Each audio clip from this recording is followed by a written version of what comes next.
Buonasera dal TG Sicilia, le notizie principali di questa edizione. Caldo in Sicilia, giornata rovente in tutta l'isola, con temperature prossime ai 40 gradi in diverse località, ma il picco è previsto per domani. Catania sarà la città più calda, per un sollievo dall'AFA bisognerà attendere fino a venerdì. Una scia di violenza senza fine a Palermo, aggrediti 2 austriaci. Qualche ora prima era toccata una coppia di statunitensi. Federalberghi, la maggior parte dei turisti in città sono ignari del problema sicurezza. Fateci uscire da questo incubo, è l'appello disperato alla sua famiglia di Gaetano Mirabella Costa, uno dei 2 italiani rinchiuso nel centro migranti Alligator Alcatraz in Florida. Siamo stati a Fiumefreddo, paese di origine dell'uomo. La Farnesina segue il caso. Giustizia al collasso a Trapani, dove si rischia la paralisi. Nei prossimi mesi verranno a mancare 9 giudici. A lanciare l'allarme il presidente del tribunale Alessandro Camassa. Crisi idrica in Sicilia, completato ma non ancora attivo il dissalatore di Porto Empedocle. Potrebbe salire il costo della tariffa per l'acqua depurata. Mare siciliano malato, il 44% dei campioni analizzati da Goletta Verde lungo le coste dell'isola è risultato oltre i limiti di legge. La causa deriva dal malfunzionamento dei depuratori. E poi il calcio, cinquina del Palermo nella seconda amichevole precampionato di Châtillon. Soddisfatto Inzaghi, pronto ad abbracciare Palumbo. Mercato in stand-by per il Catania in ritiro a Norcia. Antonello Laneri è il nuovo direttore sportivo del Siracusa.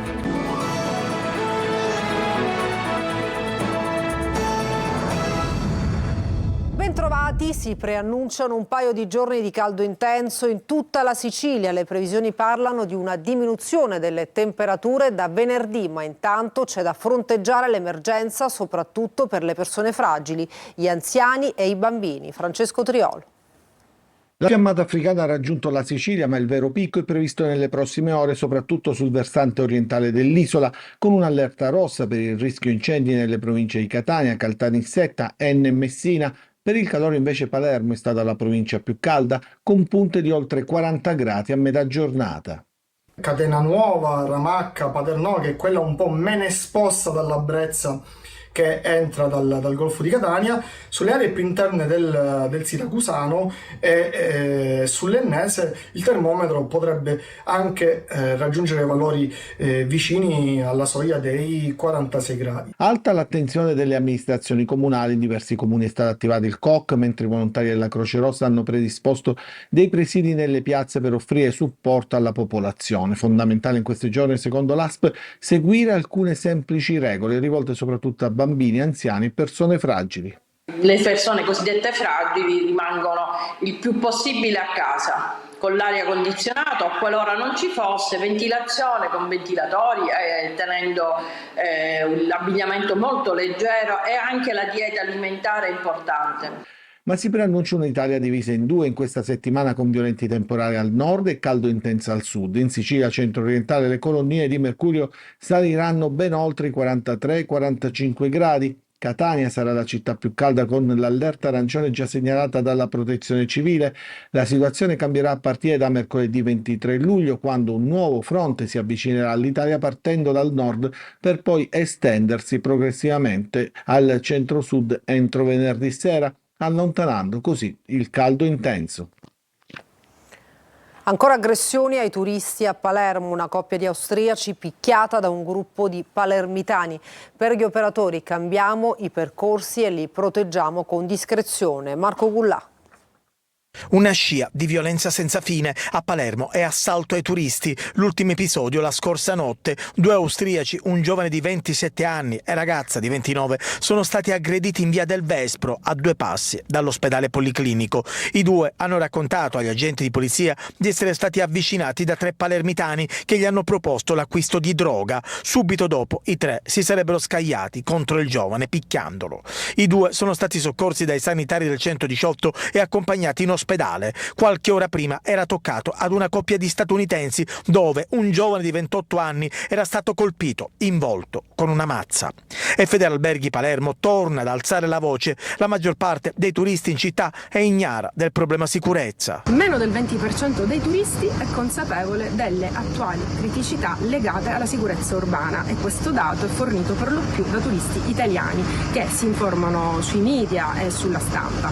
Ancora una volta un richiamo alle istituzioni: dovete fare di più. Intanto si prova a tamponare l'emergenza in qualsiasi modo. Come operatori dell'accoglienza stiamo facendo uno sforzo immenso per tutelare l'immagine della nostra città, l'immagine turistica della nostra città. Non parliamo esplicitamente di insicurezza, non alimentiamo timori ai nostri ospiti, piuttosto modifichiamo i percorsi suggeriti classici, evitando di portarli in alcune aree e in fasce orarie nelle zone critiche, come i mercati storici e le aree soggette a movida sfrenata. E lo facciamo con discrezione, parlando di comfort e di vivibilità. Siamo in gabbia come polli, fateci uscire. A Fiumefreddo la comunità è in apprensione per le sorti del 45enne rinchiuso nel centro migranti in Florida. Lorena Dolci. Siamo in gabbia come dei polli, fateci uscire da questo incubo. In queste gabbie da Alligator a Alcatraz in Florida, uno dei centri per immigrati irregolari voluti da Trump, c'è finito anche un siciliano, Gaetano Mirabella Costa, 45 anni. 10 anni fa ha lasciato Fiumefreddo per trovare lavoro e moglie negli Stati Uniti. Il sogno americano che si trasforma in incubo. Denunciato per violenze dall'ormai ex moglie e per detenzione di droga, finisce in carcere 6 mesi, per poi essere trasferito in questa struttura in attesa di espulsione. Tutto attorno paludi infestate da alligatori. Il suo appello al TG2: siamo 32 in cella, i bagni aperti, nessun colloquio con avvocato giudice, non so nemmeno che reato ho commesso. La madre Rosanna riferisce che l'hanno portato in catene mani e piedi. L'unica cosa positiva è che ha la possibilità di parlare al telefono. Fino a prima di partire per l'America, Gaetano Mirabella abitava qui in queste case alle mie spalle, in una frazione di Fiumefreddo, la frazione Liberto, dove ancora tutti lo conoscono. Penso che non è una cosa tanto normale. Lo conosco a Gaetano da una vita, abitava qua sotto, siamo stati vicini di casa da tanti anni. Dispiace, auguriamo che le istituzioni facciano qualcosa per poterlo almeno rientrare. Forse gli americani ci vanno pesante con queste cose. Non so, in Italia è tutto al contrario. Io sono stato professore di Gaetano, un bellissimo ricordo di Gaetano, un ragazzo in gamba, veramente determinato in quello che faceva e che fa, presuppongo. Lei cosa insegnava? Educazione fisica, e Gaetano era bravo, molto bravo. Il suo avvocato ha denunciato violazioni dei diritti umani e ha presentato appello. La Farnesina segue il suo caso e quello di un italo-argentino, Fernando Eduardo Artese, entrambi in attesa di rimpatrio. Mi sa ricogli presto. E un amico di Gaetano Mirabella Costa ha lanciato una raccolta firme per chiederne la liberazione. Gaetano scrive: Cosmo Carrasco non è un clandestino, né uno spacciatore né un delinquente, è una persona per bene che è finito in una situazione ingiusta.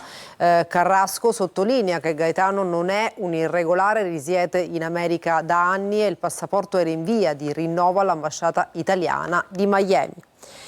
E cambiamo argomento, resta in carcere il ragazzo di 17 anni arrestato per atti sessuali con una minore, incendi boschivi, detenzione di armi e coltivazione di droga. Il giovane ha risposto alle domande del GIP e del Tribunale per i minorenni, negando tutte le accuse emerse nell'indagine della Digos di Palermo. Ha detto al giudice che le foto trovate nel cellulare e in alcuni profili social che lo ritraevano accanto ai roghi erano solo fotomontaggi realizzati con un'app. Nega poi quanto raccontato da un suo amico ai magistrati, ovvero la volontà di aver voluto sfregiare con dell'acido una ragazzina di 12 anni. Nel suo cellulare, oltre a foto pedopornografiche, gli agenti della Digos avrebbero trovato anche immagini che ritrarrebbero il ragazzo in mezzo alla coltivazione di droga e nei luoghi in cui sono avvenuti appunto i roghi. Allarme al Tribunale di Trapani, dove verranno a mancare ben 9 magistrati nei prossimi mesi. Si rischia la paralisi. Sentiamo Laura Spanò. 9 giudici in meno rispetto all'attuale organico di 24 togati è quanto avverrà da settembre a dicembre prossimo al Tribunale di Trapani. A lanciare l'allarme il presidente del Tribunale Alessandra Camassa. In pratica mancheranno 7 giudici al penale e 2 al civile, questo dopo il trasferimento degli ultimi 2 magistrati. È una situazione che si ripete in molti tribunali periferici dove il turnover è costante, ma questa è la provincia dove, come ha sottolineato solo pochi giorni fa il presidente della Commissione regionale antimafia Antonello Cracolici nel corso delle audizioni in prefettura, Cosa Nostra resiste e persiste a prescindere dalla fine di Matteo Messina Denaro. Diventa così di vitale importanza la copertura degli organici giudiziari. Il presidente Camassa ha evidenziato che ciò che deve essere evitato, ma che ancora non si è riusciti a fare, è assicurare che non vi siano tempi morti tra la partenza dei giudici in trasferimento e l'arrivo dei nuovi.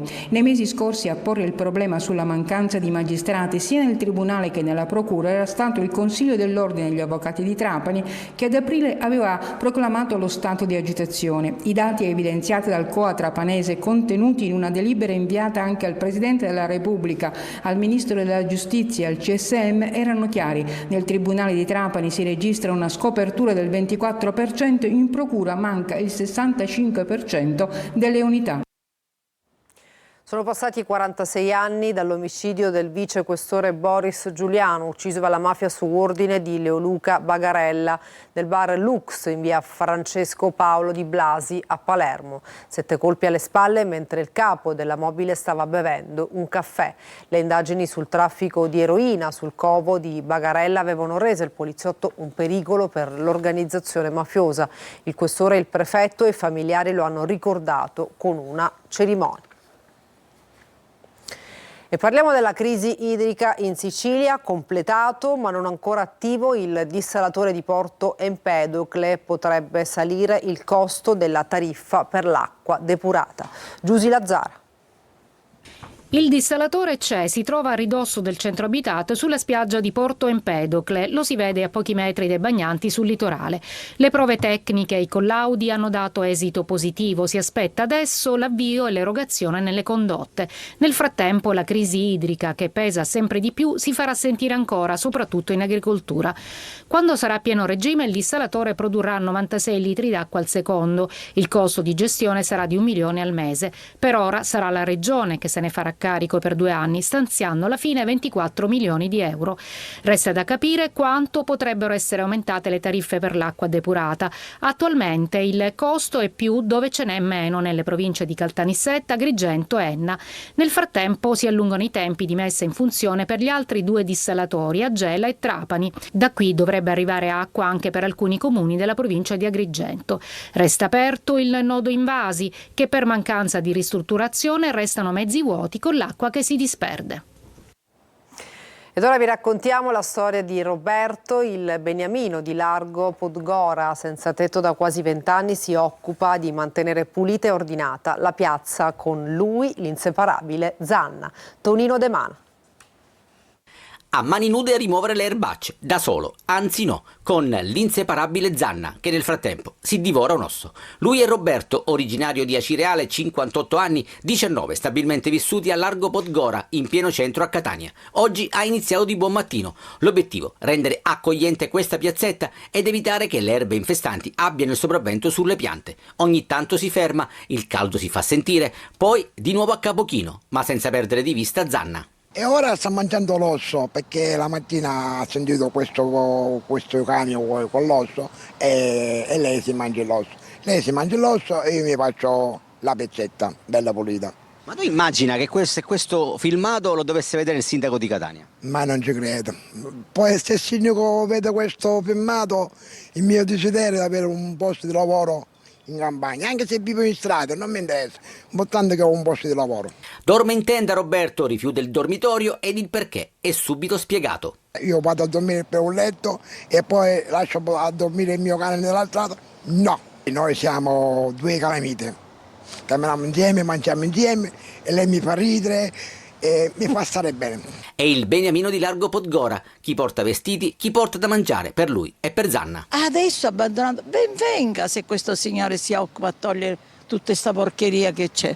Per me mi va benissimo. Intorno alle 10:30 ecco arrivare un furgone di Catania Multiservizi. È qui per raccogliere l'erba sfalciata e lasciata ordinatamente sull'aiuola. Ora il lavoro di Roberto può dirsi compiuto insieme alla sua buona azione.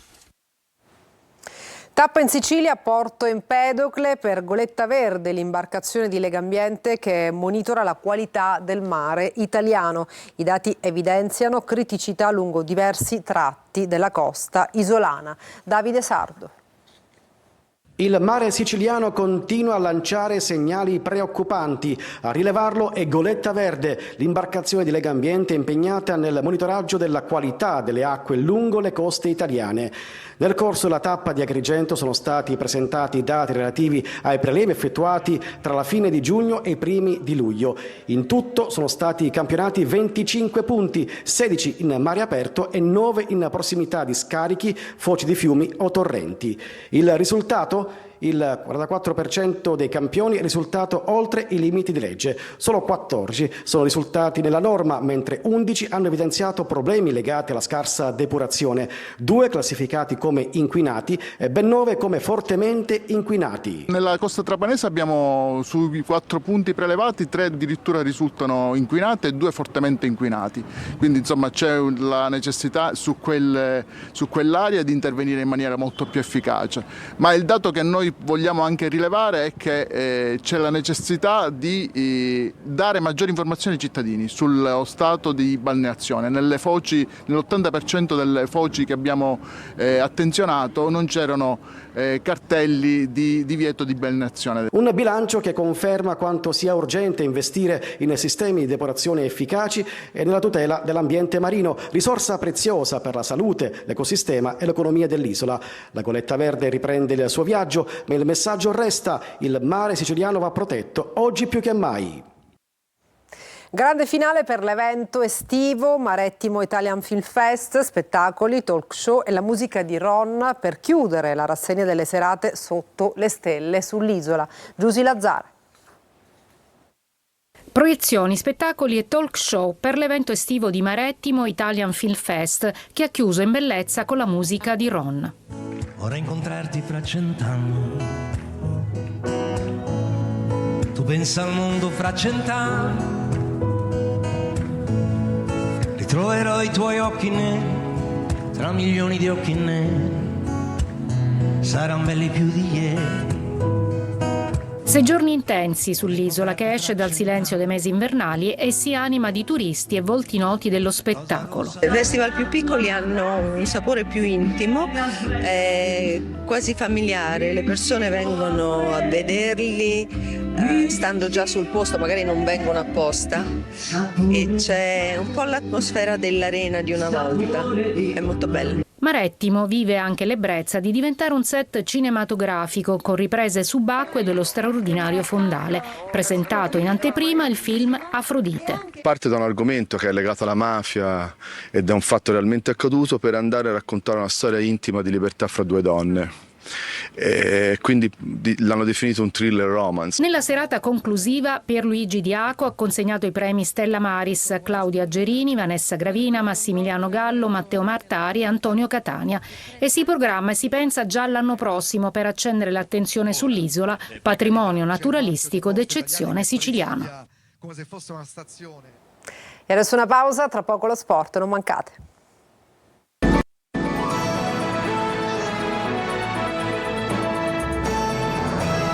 Bentornati al TG Sicilia, adesso il calcio vince e convince il Palermo in amichevole 5-1, una formazione svizzera. Inzaghi, sono molto soddisfatto. Marco Gullà.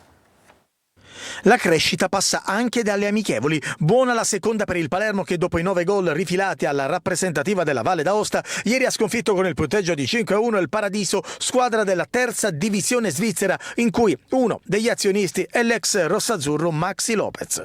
Un test sicuramente più attendibile rispetto al primo. Pippo Inzaghi ha schierato 2 formazioni diverse e i passi di crescita, seppur graduali, sono già visibili. Il Palermo l'ha sbloccata subito con Ceccaroni, poi 2-0 di Ledo Aron, tra i migliori. Nella ripresa segna la formazione svizzera, ma il Palermo non si ferma e segna con Di Francesco, Corona e nel finale il sigillo di Brunori. Una partita tosta, però grandi miglioramenti come era normale che sia, le gambe un po' appesantite, però grande volontà, grande impegno. Mi sono piaciuti tutti, abbiamo fatto anche secondo me ottime cose con la palla, anche se chiaramente non abbiamo velocità, però cercano di fare tutto quello che proviamo, anche le pressioni.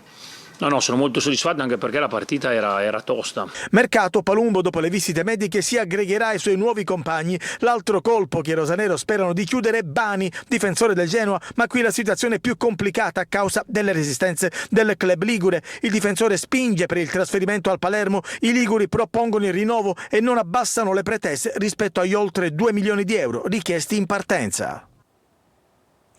Ripresi gli allenamenti nel ritiro del Catania, in corso le valutazioni da parte dello staff tecnico sui giocatori presenti a Norcia. Si attende di vedere la squadra all'opera alla prima uscita. Intanto a Trapani il presidente Antonini potrebbe regalare altri 2 colpi sul mercato. Il servizio. È una giornata di lavoro duro, quello di oggi per il Catania nel ritiro di Norcia. La squadra ha ripreso gli allenamenti con una doppia seduta, la prima della seconda settimana di lavoro. Si pensa al campo, ai stand-by e tutto il resto, a cominciare dal mercato, anche perché questi per il direttore sportivo Ivano Pastore e il tecnico Mimmo Toscano sono anche giorni di valutazione. Si guarda cosa c'è in casa prima di tutto e poi magari si decide dove intervenire. Esclusi quelli a cui è già stato comunicato che non fanno parte del progetto di Toscano, c'è qualcuno del gruppo che potrebbe ritagliarsi uno spazio importante. È il caso di Cicerelli, lo scorso anno alla Ternana, che poi non ha effettuato il riscatto e quindi è tornata alla base una pedina che si sta rivelando potrebbe essere più utile che mai nella prossima stagione. Pastore e Toscano lo stanno osservando molto da vicino e lui sembra convincere l'area tecnica del Catania. Questa dovrebbe essere anche la settimana della prima uscita dei rossazzurri, ma non è detto che sia mercoledì contro i dilettanti del Trodica. Il programma infatti potrebbe subire qualche variazione. Anche il Trapani fatica, lo fa nel ritiro di Troina, dove i Granata stanno preparando la prossima stagione in cui partiranno con una penalizzazione di 8 punti. La rosa è stata praticamente rivoluzionata con 15 arrivi, gli ultimi Canotto, un ritorno e l'attaccante ormai ex Torres Fischnaller. I 2 sono in ritiro da sabato, ma il presidente Antonini potrebbe ancora regalare almeno un paio di colpi sul mercato. E a Siracusa è stato ufficializzato il DS Laneri. Ad annunciarlo è stato il patron Ricci, che ha fatto il punto della situazione in vista della prossima stagione agonistica. Sentiamolo nell'intervista di Francesco Aloi. Abbiamo avuto la fumata verde, perché la fumata bianca a Roma per il Papa, blu quando abbiamo vinto il campionato, azzurro, e oggi verde perché il colore poi insomma di Siracusa e Santa Lucia. Quindi sì, bentornato Antonello. Antonello insomma, è una figura importante nel panorama calcistico siciliano e nazionale.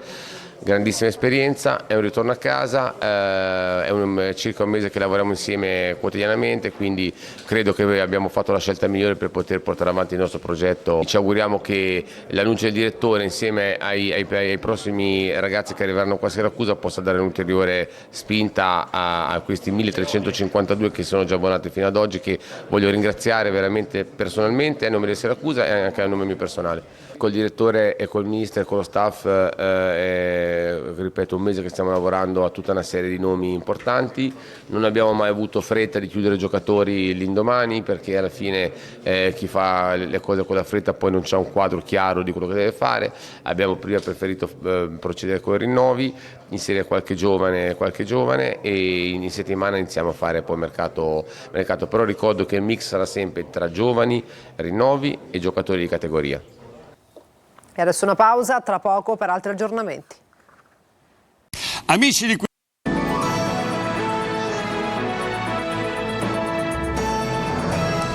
per questa edizione nessun altro aggiornamento, grazie per averci seguito e buona serata.